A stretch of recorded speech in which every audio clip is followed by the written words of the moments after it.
If you had walked through the streets of Miami, Florida, sometime in the middle of the 1970s, you would have witnessed a scene so strange, so surreal, that it felt less like America and more like a movie set built to celebrate excess.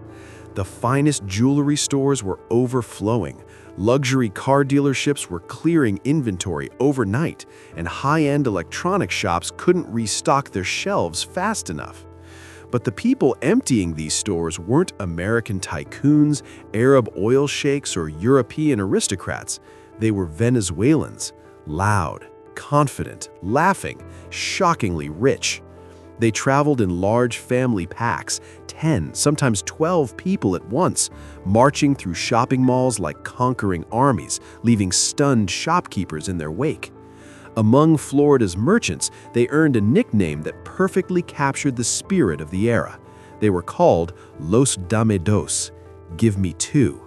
Because when a Venezuelan liked Italian shoes, he didn't buy one pair, he said, give me two, one for me, one for my friend. When he bought a color television, the technological miracle of the age, he said, give me two, one for the living room, one for the bathroom. They paid in cash, suitcases full of crisp US dollars, still smelling of bank vaults and Caracas air, slammed onto counters without hesitation. Condos in Brickell, mansions in Coral Gables, no price questions, waiters tipped with $100 bills. To an average American struggling through inflation, layoffs, and the slow grind of the Carter-era recession, these people didn't seem real. They felt like visitors from another planet, a planet made entirely of gold. Back home in Caracas, the illusion was even stronger. The skyline was transforming almost weekly, as if the city itself were racing the future. Construction cranes dotted the horizon, neon lights washed the streets in artificial daylight. Concrete towers rose faster than in any other city in the hemisphere. Caracas wasn't just growing, it was exploding. It became the only city in South America where the Concorde, the supersonic jet reserved for the global elite, landed regularly. You could fly from Paris to Caracas, step off the plane, and still make it in time for a champagne lunch at a French restaurant in Altamira, serving lobster flown in fresh that very morning from Maine. The shops of Savannah Grande sold Milan and Paris fashion before it even arrived in New York or London. Venezuela's whiskey consumption per capita became the highest in the world. 18-year-old Scotch flowed like water. It was a party that felt endless, timeless, untouchable. This was the era the world would come to know as Saudi Venezuela. To the outside world, Venezuela looked like a miracle, a South American nation that had somehow cracked the code of development, a stable democracy where power changed hands peacefully every 5 years, a growing middle class buying cars, homes, and plane tickets to Miami, and above all, oil. Rivers of oil, oceans of oil, black gold pouring endlessly from the ground. But what the world saw as a miracle was in reality a trap, a golden cage, and bar by bar, that cage was being quietly constructed by the global financial system itself. The people inside were too intoxicated by cheap gasoline and expensive scotch to notice that the door was slowly locking behind them. The story of this illusion does not begin in Caracas. It begins thousands of miles away in the deserts of the Middle East. In October 1973, the Yom Kippur War erupted. Arab oil-producing nations, furious over Western support for Israel, responded with a weapon more powerful than any army: oil. They turned off the tap. What followed was not a gradual increase in prices. It was an explosion. Oil didn't double. It didn't triple. It quadrupled almost overnight, from $3 a barrel to $12. In an instant, the greatest transfer of wealth in human history was set into motion. Trillions of dollars flowed like a tidal wave from the industrial economies of the United States and Europe into the coffers of oil-producing nations. Venezuela stood perfectly positioned to ride this wave. It wasn't just an oil producer, it was a founding member of OPEC. In fact, the very idea of OPEC was largely the creation of a Venezuelan intellectual and statesman named Juan Pablo Pérez Alfonso, a man as brilliant as he was austere. He drove a small car, he read by candlelight to save electricity, and years before the oil boom, he issued a warning so prophetic it now sounds like a curse. He called oil the devil's excrement. He warned that sudden, unearned wealth would bring waste, corruption, dependency, and moral decay, that it would rot the soul of the nation. But in 1974, nobody wanted to hear sermons from an old man. They were listening to the sound of cash registers ringing. That same year, Venezuela elected a new president, Carlos Andrés Pérez, known simply as Cap. Charismatic, energetic, populist. He walked fast, talked faster, and wore loud plaid jackets that matched the mood of the moment. He took office just as the tsunami of petrodollars hit Venezuela's shores, and he found himself facing a problem no leader in history had truly faced before. He had too much money. The treasury overflowed. The central bank literally ran out of vault space to store foreign reserves. Bags of US dollars were stacked in hallways like sacks of grain. Pérez declared that Venezuela would become a first-world nation within a decade. He called it La Gran Venezuela, the Great Venezuela, and the plan was breathtaking in its ambition. He would nationalize the oil industry, wresting control from American giants like Exxon and Shell. He would build a massive steel industry deep in the jungle to rival Pittsburgh. He would construct the largest hydroelectric dam on the earth. He would fund scholarships for every student who wanted to study abroad. Venezuela would leapfrog history. It would skip the painful stages of development and emerge as a modern industrial power, leading Latin America into the future.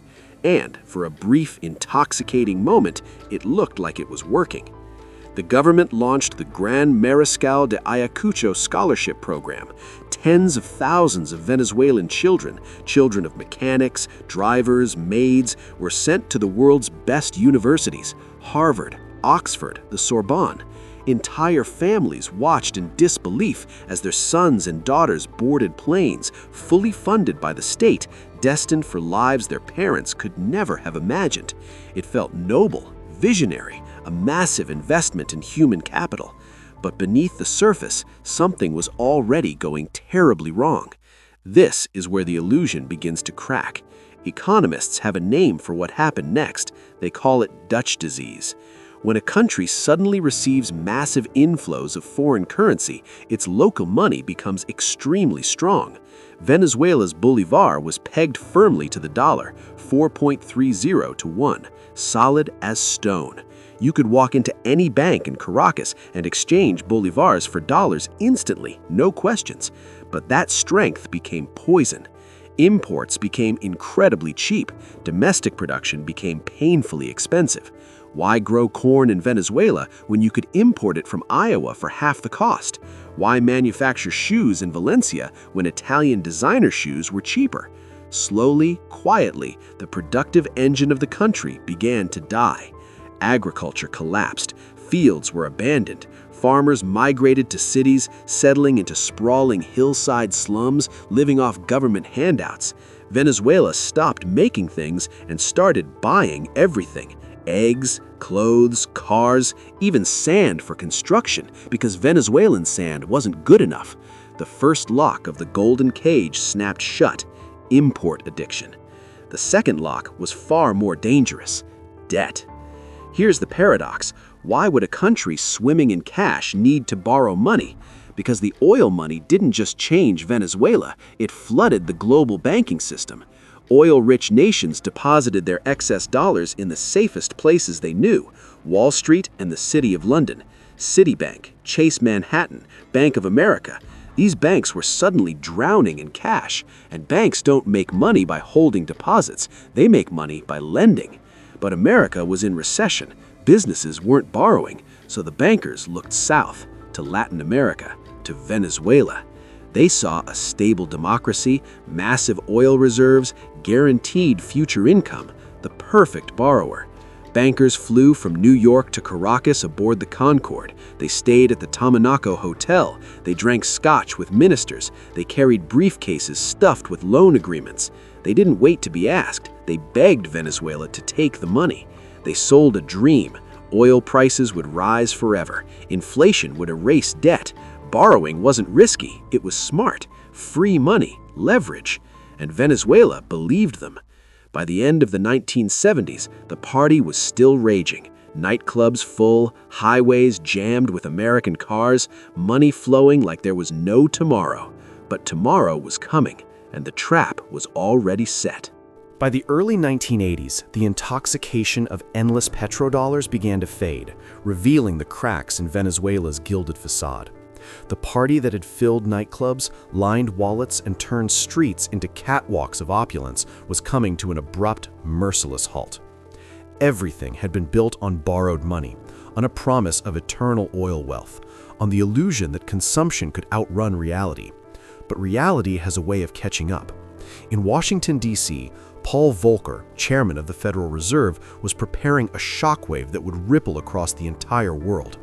The United States was struggling against runaway inflation that threatened to devour the middle class and undermine its economy. Volcker's weapon? Interest rates, cranked up to a staggering 20%. For the U.S., it was a brutal but necessary medicine. For Venezuela, it was a death sentence. Overnight, the interest on the country's massive foreign debt doubled, then tripled. Bills that were once manageable became insurmountable. The golden river of oil dollars that had seemed infinite now couldn't keep pace with the ever-mounting obligations. And if that weren't enough, oil prices, the very lifeblood of the nation, collapsed. The glut of oil in the global market shattered OPEC's monopoly. What was once Venezuela's strongest weapon had become its Achilles heel. Expenses soared, income plummeted, the vice was tightening, and the nation that had danced in abundance was about to face the cold, bitter truth. The government, desperate and unprepared, tried to shield the people from reality. It burned through reserves, kept the bolivar artificially pegged to the dollar, and continued subsidies, determined to preserve the illusion of Saudi Venezuela. But illusions cannot fight mathematics. Every day, millions of dollars fled the country, quietly leaving Caracas for safer havens, Switzerland, the Cayman Islands, London. Capital flight became an industrial-scale exodus. Those who had prospered most during the boom, the 12 apostles of Venezuelan business, friends of the party who had built palaces and acquired private islands, were the first to abandon ship, taking their billions with them. And then came Friday, February 18, 1983, a date that would be burned into the memory of every Venezuelan, forever whispered as Viernes Negro, Black Friday. That morning, the government officially admitted defeat. They could no longer defend the bolivar. The currency crashed. The once symbolic exchange rate of 4.30 vanished overnight. Businesses awoke to debts multiplied. Students abroad faced frozen bank accounts and halted scholarships. Ordinary Venezuelans discovered that their savings were worth half, that their future, painstakingly built on illusions of prosperity, had vanished in a single night. The era of los dame dos, of wealth without limits, of shopping sprees in Miami, of scotch flowing like water, ended abruptly. But Black Friday was just the beginning. The 1980s became known across Latin America as the lost decade, and for Venezuela, it was a slow, grinding slide into poverty. Banks that had once courted the Venezuelan government with charm and scotch were now merciless. Legal teams, auditors, and accountants arrived from New York, London, and Zurich, demanding repayment, restructuring, austerity, and collateral. Social spending was slashed, subsidies were removed, public assets were sold. They didn't care that hospitals were failing, that children were hungry, that streets crumbled under potholes that swallowed cars whole. They only cared about their balance sheets. The smiling bankers of the 1970s were replaced by grim, calculating enforcers. Every refinancing, every loan extension came with conditions that inflicted more pain. The infrastructure built during the boom, roads, schools, the Guri Dam, the Caracas Metro, industrial complexes, was left to decay. and the people felt the weight of failure everywhere. In broken promises, in the emptiness of the cities, in the echoes of a lifestyle they could no longer afford. In 1988, Carlos Andrés Pérez returned to power, campaigning on nostalgia, promising to restore abundance, waving his arms and reminding the people of the good times. And for a brief moment, hope flickered. The nation wanted a miracle. They believed a man could conjure back the prosperity they had tasted, a memory of endless cash, lavish trips, and skyscrapers that gleamed like diamonds under the Caribbean sun. But when Pérez assumed office in 1989, he faced an empty treasury. International reserves had evaporated. The country was bankrupt. There was no magic wand, no easy solution. He had to turn to the lender of last resort, the International Monetary Fund. Loans came with strings: austerity, privatization, social pain. The government had no choice but to comply. And the Venezuelan people, once rich beyond imagination, now faced the harshest reality of all. Wealth that isn't earned can vanish in the blink of an eye. The social consequences were catastrophic. The middle class that had once flown to Miami, spent freely, and laughed at limits, now faced unemployment, rising prices, and the collapse of public services. The poor, already marginalized, sank deeper into the barrios. Crime rose, discontent brewed. And in February 1989, the country erupted. The Caracazo, violent protests, looting, burning buses, government forces clashing with citizens, shocked the world. The dream of Saudi Venezuela had died, leaving behind rubble, debt, and disillusionment. A nation that had believed itself invincible discovered its vulnerability. A country that danced in opulence now walked cautiously in fear. The lesson of Venezuela is more than history. It is a warning. Oil, wealth, and power are fleeting if mismanaged. Borrowing endlessly, consuming endlessly, ignoring warnings, and chasing illusions without building foundations leads not to paradise, but to collapse. The golden cage that seemed to sparkle with promise was a trap, and for the people inside, the doors closed silently, invisibly, and irreversibly. This is the story of triumph, excess, illusion, and ultimate collapse. It is the story of wealth built on borrowed time, and it is a cautionary tale for every nation, every leader, and every